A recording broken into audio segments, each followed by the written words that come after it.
Hello everyone, I hope you're having a fantastic day. Today we're going over one of the new mechanics for the Lord of the Rings Tales of Middle-earth expansion, which is the Ring Tempts You. This is a cool new flavor mechanic that represents the corrupting power of the One Ring and its effects on your creatures.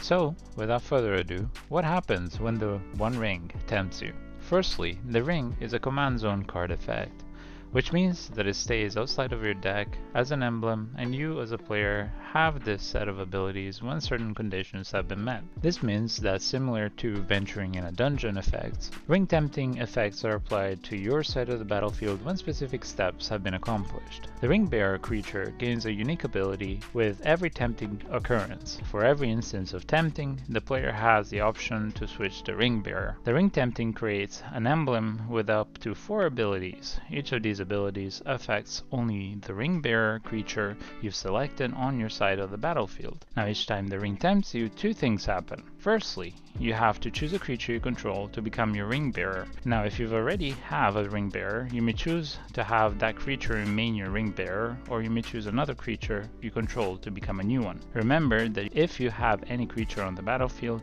and you get tempted, then you must choose a creature to pass the ring to. Second, the ring gains the next ability if it can.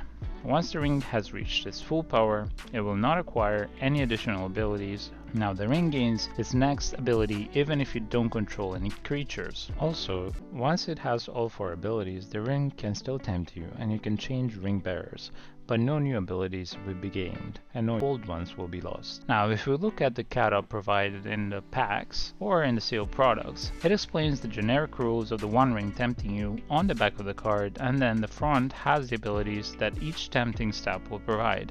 Also, the top of the token card has cut-in holes to easily detach the image of the ring and place it in whichever creature you choose to become the ring bearer. This is an easy way for you or your opponents to remember which creature was tasked with the burden. Now, the abilities on the emblem start from the top and move down to the bottom. We advise that you use some counters to remember how many times the ring has tempted you and to place them on the token card or emblem card. The ring gains its abilities in order from top to bottom, and once it gains an ability, it has that ability for the rest of the game. Now, the ring gains the following abilities in order.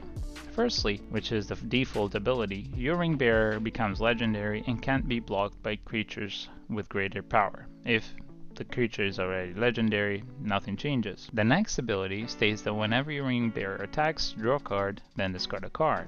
Next time you get tempted, you also get whenever your ring bearer becomes blocked by a creature, that creature's controller sacrifices it at the end of combat. And then the next ability states that whenever your ring bearer deals combat damage to a player, each opponent loses 3 life. Now, the ring bearer is a new designation. It's not a creature type or an ability. Being a ring bearer is not a copyable value. The creature you choose remains your ring bearer until you choose another one, or it leaves the battlefield, or another player gains control of it.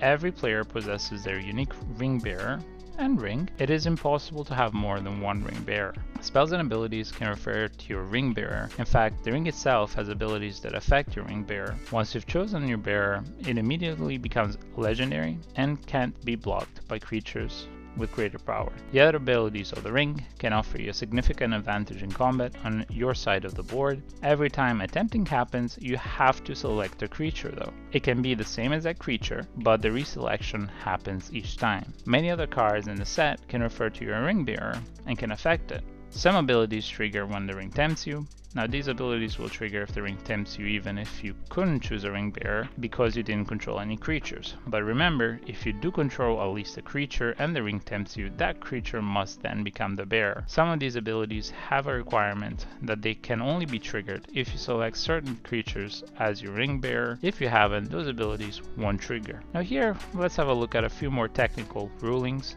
and things to remember taken from the official rulings. Now, as the ring tempts you, you get an emblem named the ring. If you don't have one, then your emblem gains its next ability, and you choose a creature you control to become or remain your ring bearer. The ring can tempt you, even if you don't control a creature. In this case, abilities that trigger whenever the ring tempts you will still trigger.